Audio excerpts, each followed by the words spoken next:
In New York City tonight, the major headline after that unprovoked and deadly attack at a bus stop. A young couple coming home from a wedding, the young man stabbed in the heart and killed. Tonight, the suspect is now under arrest, and what we've now learned. ABC's Trevor Ault in Brooklyn.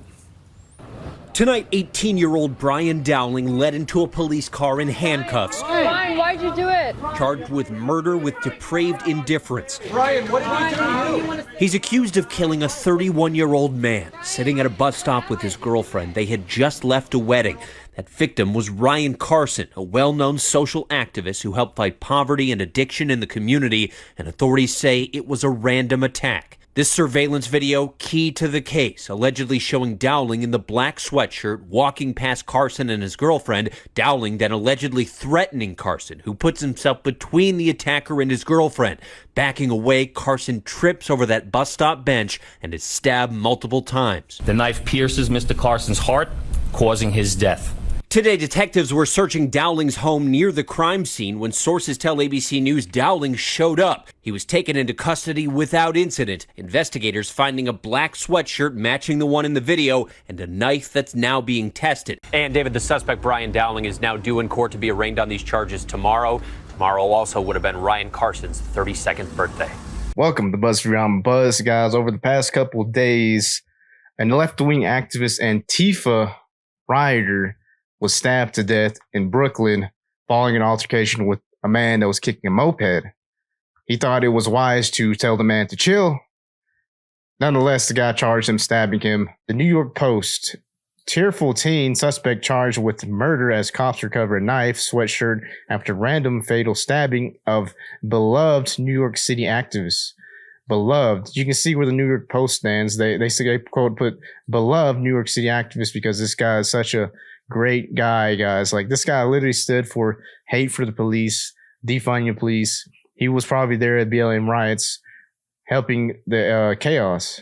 The 18-year-old man suspected in the random stabbing of beloved Brooklyn social justice activist, again with the beloved activist, was arrested on Thursday as cops raiding his apartment found a knife and a sweatshirt matching the one the attacker wore. Police and sources said Brian Dowling was pictured with tears running down his face and cuffs around his wrists and ankles as officers escorted him from the New York PD's 81 precincts in Bedford after charging him with murder and criminal possession of weapon. Now, notice again, they put tears running down his face. So we're supposed to feel sorry for this guy, right? He killed someone in the middle of the night, and now that she has tears running down his face, so it's not as bad. The accused killer was wearing the same white t-shirt and striped shorts when the cops busted him in his home in Lafayette Avenue near Malcolm X Boulevard.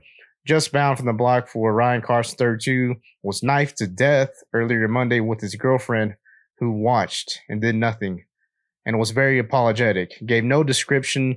There was no gender given, nothing. More than a dozen officers descended on the property searching for clothing allegedly worn by the suspect during the cotton camera attack. Cops found both Dowling and the dark champion sweatshirt believed to have been worn by the killer in the video of the attack. Sources said officers also found a knife in the home and will be working to determine whether it was a murder weapon or not. Now here's Dowling right here. Very tearful, guys. It's a shame that he did that. There's no reason to take a man's life because he said, chill. Regardless of who this person was that he stabbed, there's no reason at all to have this kind of violence towards anyone. Like, why? Why would you do that? Dowling was escorted from an apartment into a squad car by a huddle of officers. A video from CBS News showed assailant has been caught. Carson's father, Ken Carson, wrote on Facebook at 11:30 Thursday morning. More details will follow. He added up in a following comment. Guys, and a side note, CBS, they blurred this man's image when they were bringing him out of the building. Blurred it.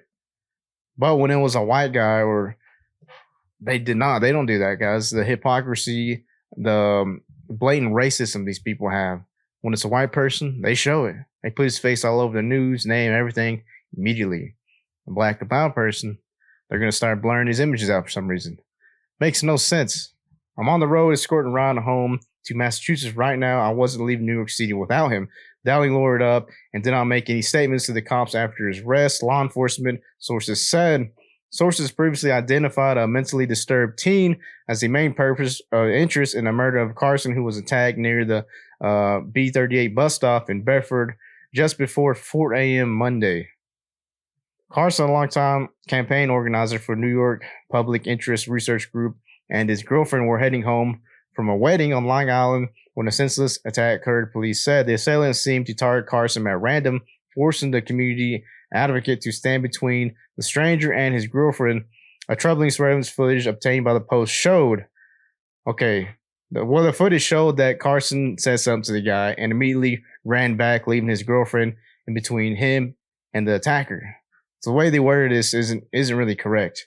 The unhinged man can be heard yelling, "I'll kill you," before the two scuffle when Carson eventually tumbling over the bus stop bench while the attacker pulls out a knife and stabs him 3 times, according to the cops and the video. And his girlfriend did nothing. Like, she literally stood there and was like, no. Didn't help, didn't try to push him, didn't yell for help, nothing. Didn't bust out a phone to try to record it because, oh no, we can't record black people committing crime, right? Carson lay crumpled into the ground while the assailant turned to his girlfriend and spat on her. The unknown woman, the police says the suspect then appears in the corner of the frame and seems to beg the knife-wielding man not to hurt him and repeats what sounds like, "Brian." He said that he was going to kill the lady too, guys. Like, he didn't just spat on her. He looked at her and said that he was going to stab her too. Carson died from the stab wound that pierced his heart, officials said. His 32nd birthday would have been on Friday, records show. Damn, right before his birthday too.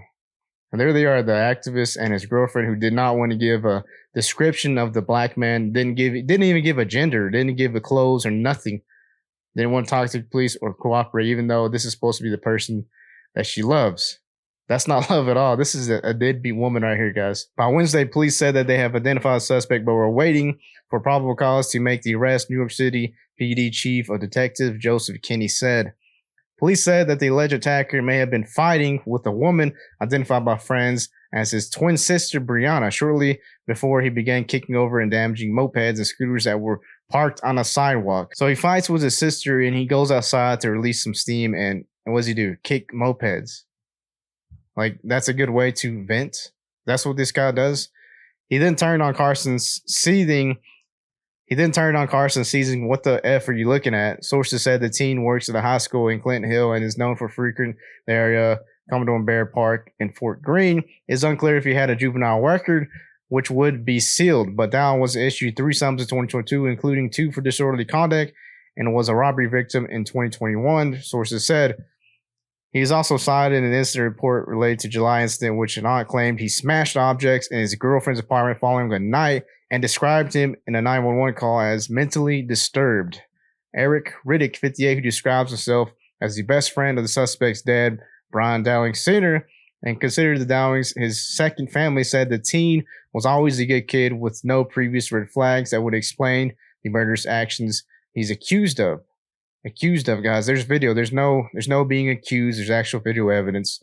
There was really no issues where you can go back and check and if there are any kind of problems with him in the past, Riddick said. Still, Riddick said the Dowling's mental state should be looked at by authorities.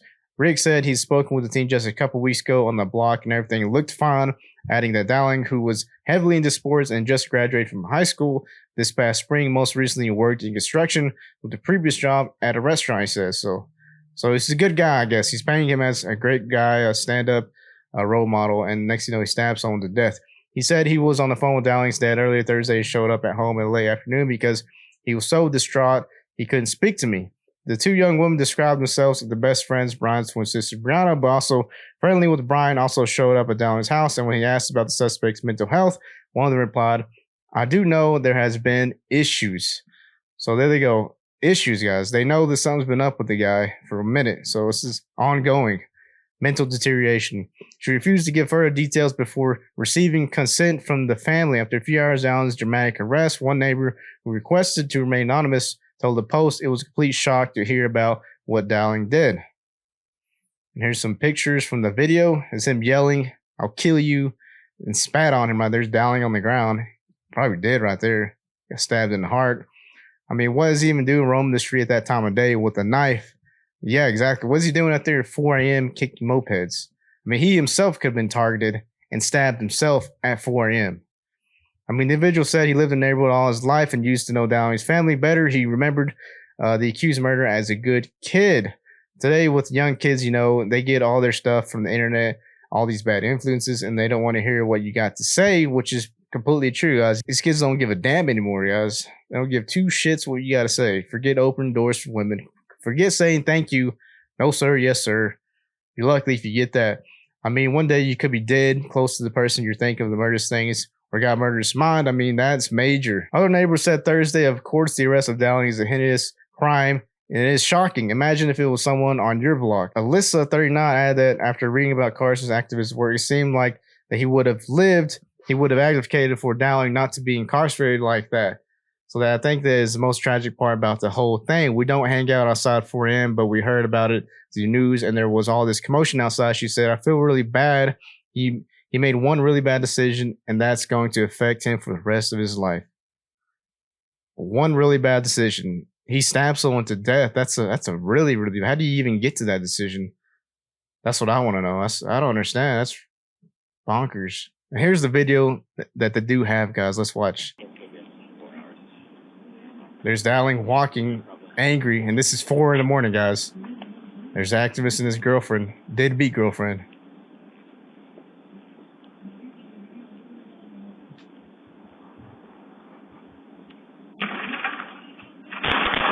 Okay, right there, I'm going across the street right away. This guy's mad. Fuck it. I'm not dying at 4 a.m.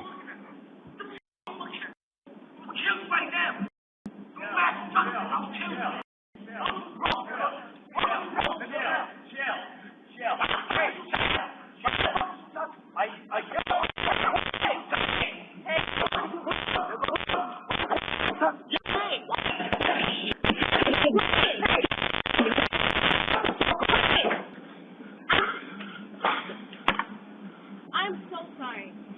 Are you? Are you? Wow. Go watch him. Go watch him. I'm so Ryan. No, Ryan. I'm gonna call 911. Wow. Damn, that's tragic right there, guys. 4 a.m. walking around and get stabbed to death. And on top of that, the woman your girlfriend doesn't even want to help you. You know what, guys? He dials and his friends creates a GoFundMe to what? Help them? To help them for the funeral costs? No. The friends of murder activists starts GoFundMe so they can take off of work. That's why they created GoFundMe so they can take off work, because it's so much pain. They don't want to give money for the funeral or nothing. As Twitter reported in a VP post Wednesday night, far-left activist Ryan Carson was murdered on New York City street in front of his girlfriend by a suspect who was caught on video stabbing him several times in the chest. We not hear much of Carson, but he was mourned on X by no less than Senator Chuck Schumer, though none of the posts explain how he passed away. What, Chuck? You didn't even post how you got stabbed to death by a black man? Come on, dude. There have been reports that Carson, equally woke girlfriend, refused to cooperate with police and give them the suspect's description, neither his race nor gender. Whoa, no surprise there.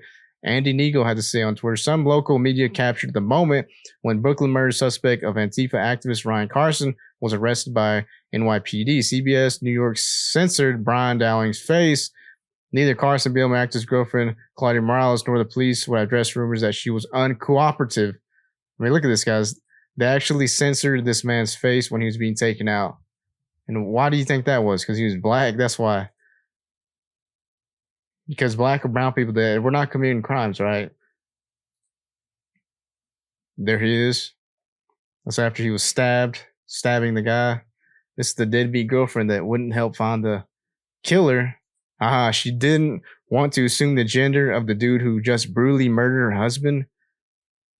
Where is his family? They need to freeze all the donated money and sue her. You're damn right. Couldn't she be charged with obstructing, perverting the court of justice?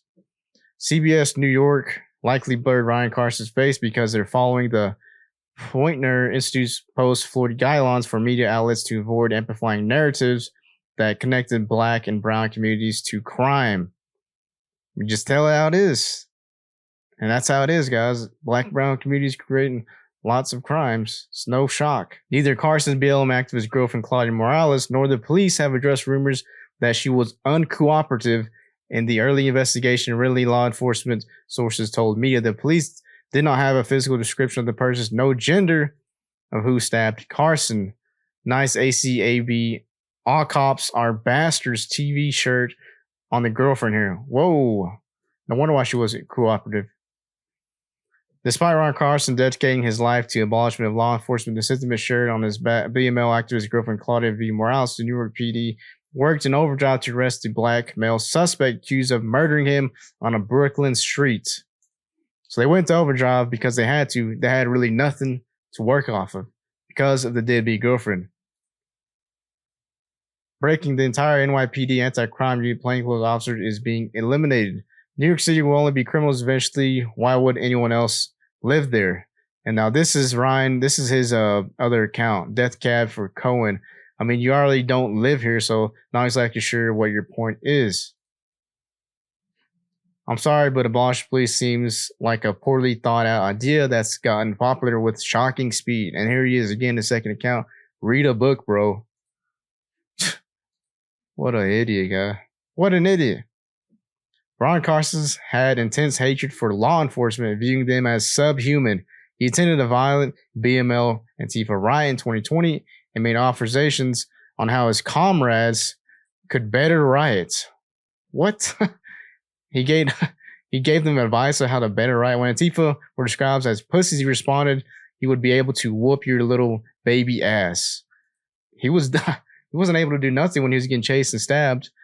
I know I'm beating my own dead horse here, but from seeing comrades throwing things back at cops tonight, leftists absolutely need to get into sports, if for no other reason so they can throw something without hitting their comrades. Commissioner Shea, to the members of NYPD, what you've endured the last couple of days, Nas, like much of 2020 so far, was unprecedented in no small way, and I want you to know that I'm extremely proud of the way you comported yourselves in such face of persistent danger. Your cops are subhuman. If you want to know just how big a pussies Antifa terrorists really are, please watch UFC fighter John Jones take spray cans away from these comrades. This doesn't make the pussies John Jones can take away everyone's spray cans. These are pussies because they had spray cans to begin with. Also, they are pussies because Antifa is made up of mostly pussies. That's their thing. And this is, here he is. I'd whoop your baby ass, Tom. Yeah, all right, dude. You couldn't even do nothing from the guy with the knife chasing you. Read more about his story. Laugh my ass off. Hell yeah. Rush Limbaugh. Wow, that's hilarious, right? Rush dies and you put laugh my ass off. Hell yeah. That's a celebration. His final thought. Shit, the Proud Boys were right. He was a degenerate commie. Now he's a good commie. So he's implying that he's dead.